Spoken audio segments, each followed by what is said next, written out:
சென்னை தண்டையார்பேட்டையில் சாலையில் சென்று கொண்டிருந்த கார் திடீரென தீப்பற்றி எரிந்தது. கும்மாளம்மன் தெருவில் சென்ற காரில் தீப்பிடித்த நிலையில் ஓட்டுநர் உடனடியாக காரை விட்டு இறங்கி உயிர் தப்பினார். தகவல் அறிந்து வந்த தீயணைப்பு வீரர்கள் தீயை அணைத்த போதிலும் கார் முற்றிலுமாக கருகி சேதமடைந்தது.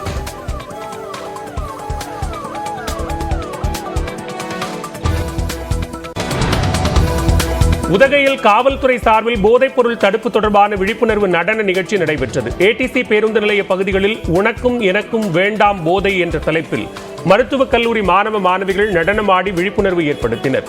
இதேபோன்று நகரின் பல்வேறு பகுதிகளிலும் விழிப்புணர்வு நிகழ்ச்சி நடத்தப்பட்டது.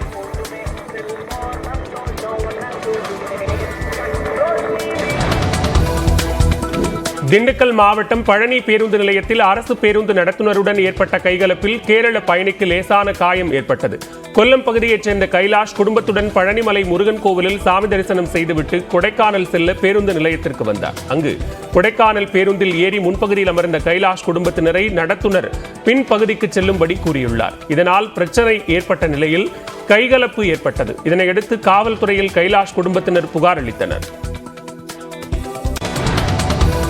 செங்கல்பட்டு மாவட்டம் காட்டாங்குளத்தூரில் பெண்கள் சிலர் சட்டவிரோதமாக கள்ளச்சந்தையில் மது விற்பனை செய்யும் வீடியோ காட்சி வெளியாகியுள்ளது. குடிசை வீடுகளில் வைத்து 4க்கும் மேற்பட்ட பெண்கள் 24 மணி நேரமும் மது விற்பனை செய்து வருகின்றனர். சர்வ சாதாரணமாக ஏராளமானோர் வந்து அவர்களிடம் மதுவை வாங்கி குடிக்கின்றனர். இதனை காவல்துறையினர் கண்டுகொள்வதில்லை என்றும் குற்றச்சாட்டு எழுந்துள்ளது.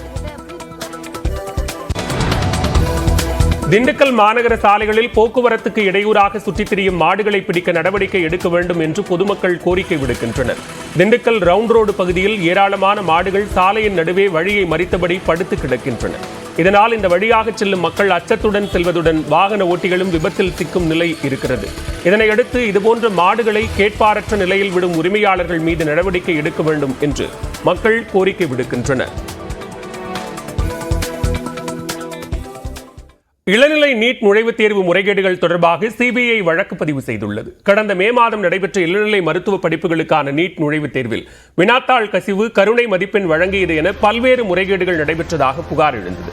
குறிப்பாக நீட் நுழைவுத் தேர்வு வினாத்தாள்களை முன்கூட்டியே கசிய விட்டதாக பீகார், உத்தரப்பிரதேசம், ஜார்க்கண்ட் ஆகிய மாநிலங்களில் பலர் கைது செய்யப்பட்டுள்ளனர். பீகாரில் மட்டும் 13 பேர் கைது செய்யப்பட்ட நிலையில் நீட் முறைகேடுகளை கண்டித்து நாடு முழுவதும் காங்கிரஸ் உள்ளிட்ட எதிர்க்கட்சிகள் போராட்டங்களில் ஈடுபட்டன. இந்நிலையில் தேசிய தேர்வு முகமையின் செயல்பாடுகளை மாற்றியமைக்க உயர்மட்ட குழுவை அமைத்த மத்திய அரசு இளநிலை நீட் தேர்வு முறைகேடுகள் தொடர்பாக சிபிஐ விசாரணைக்கும் உத்தரவிட்டது. அதனைத் தொடர்ந்து வழக்கு பதிவு செய்துள்ள சிபிஐ விசாரணையை தொடங்கியுள்ளது. தங்கள் குழுவினர் வினாத்தாள் கசிந்ததில் உள்ள சதி, இதில் உள்ள தொடர்பு குறித்து விசாரிப்பார்கள் என்றும் சிபிஐ மூத்த அதிகாரி ஒருவர் கூறியுள்ளார். வினாத்தாள் கசிந்த பகுதிகளில் இது தொடர்பான விசாரணை நடைபெறும் என்றும் அவர் தெரிவித்துள்ளார். வார விடுமுறை காரணமாக குற்றால அருவிகளில் குவிந்துள்ள சுற்றுலா பயணிகள் ஜில்லென்று கொட்டும் தண்ணீரில் ஆனந்தமாக குளித்து மகிழ்கின்றனர். தென்காசி மாவட்டம் மேற்கு தொடர்ச்சி மலைப்பகுதிகளில் கடந்த சில நாட்களாக வெயில் வாட்டி வதைத்து வந்ததால் குற்றாலத்தில் சீசன் களையிழந்து காணப்பட்டது. இந்நிலையில் நேற்று மாலை முதல் பெய்த சாரல் மழையின் காரணமாக குற்றாலம் பிரதான அருவி, ஐந்தருவி, புலியருவி, சிற்றருவி, பழைய குற்றாலம் உள்ளிட்ட அருவிகளில் நீர்வரத்து தொடங்கியது. இந்நிலையில் இன்று வார விடுமுறை என்பதால் பல்வேறு பகுதிகளிலிருந்தும் சுற்றுலா பயணிகள் குற்றால அருவிகளில் குளிக்க குவிந்துள்ளனர். அவர்கள் ஜில்லென்று கொட்டும் அருவி நீரில் குளித்து மகிழ்கின்றனர்.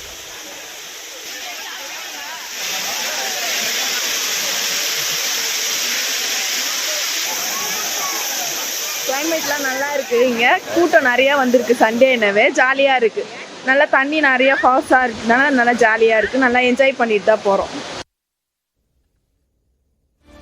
கொடைக்கானல் மன்னவனூர் சூழல் சுற்றுலா தலத்தில் உள்ள ஏரியில் பரிசல் சவாரி மற்றும் ஜிப்லைன் சவாரி செய்ய கூட்டம் அலைமோதுகிறது. பரிசல் சவாரி செய்தபடி வானில் தவழும் மேக கூட்டங்களை கண்டு ரசிக்கும் சுற்றுலா பயணிகள் ஏரியில் கால்களை நனைத்தும் பசுமை போர்த்திய புல்தரையில் குதிரை சவாரி செய்தும் மகிழ்கின்றனர். சிறுவர் சிறுமியர் ஊஞ்சல் உள்ளிட்ட விளையாட்டு சாதனங்களில் விளையாடி மகிழ்கின்றனர். பாத்தீங்கன்னா இங்க வந்து இந்த பரிசல் சவாரி பிளஸ் அப்புறம் இந்த ஸ்ட்ரீட் இது அப்புறம் ரேபிட் இது ஸோ வியூ பாயிண்ட் ஸோ நல்ல ஒரு கிளைமேட். நாங்கள் நல்ல ஃப்ரெண்ட்ஸோட வந்திருக்கோம். ஸோ நல்லா என்ஜாய் பண்ணிட்டு இருக்கோம். நாங்கள் இதை எக்ஸ்பெக்ட் பண்ண மாதிரி இங்கே கிளைமேட் சூப்பராக இருந்தது. நல்லா என்ஜாய் பண்ணாங்க. மன்னவனூர் லேக்ல இருந்திருக்கோம். போட்டிங், பரிசல் சவாரி, கயாக்கிங், ஜிப் லைன் எல்லாமே இருந்தது. நல்ல சாரல் மலை, நல்ல சில்னஸ், நல்ல சூப்பராக இருந்தது. வீக்கெண்ட் அழகாக ஸ்பெண்ட் பண்ணலாம் 2 நாள். வார விடுமுறையை கொண்டாட தருமபுரி மாவட்டம் ஒகேனக்கலில் குவிந்த ஆயிரக்கணக்கான சுற்றுலா பயணிகள் அருவிகளில் குளித்தும் பரிசல் பயணம் மேற்கொண்டும் மகிழ்கின்றனர். காலையிலிருந்தே ஒகேனக்கலில் குவிந்த சுற்றுலா பயணிகள் அதிக விலைக்கு விற்ற போதிலும் அதனை பொருட்படுத்தாமல் கட்லா, ரோகு, கெளுத்தி போன்ற மீன் வகைகளை ஆர்வத்துடன் வாங்கி சமைத்து சாப்பிடுகின்றனர். பிரதான அருவி, முதலைப்பண்ணை, வண்ண மீன்கள் காட்சியகம் உள்ளிட்ட பகுதிகளுக்கும் சென்றும் சுற்றி பார்க்கின்றனர். கம்மியாக தான் உள்ளது. நல்லா குளித்தோம், சுற்றி பரிசல் போயிட்டு மீன் சமைச்சு சாப்பிட்டோம். அதாவே கிளைமேட்டு கொஞ்சம் வெயில் தான் அடிக்குது. ரொம்ப கிளைமேட்லாம் கம்மி தான். ரொம்ப கிளைமேட் சொல்ல முடியாது. நான் முதல் டைம் வரும்போது நல்லா கொஞ்சம் தண்ணி அதிகமாக இருந்துச்சு, வெளில இருந்துச்சு. இப்போ ரொம்ப கம்மியாக தான் ஆகுது.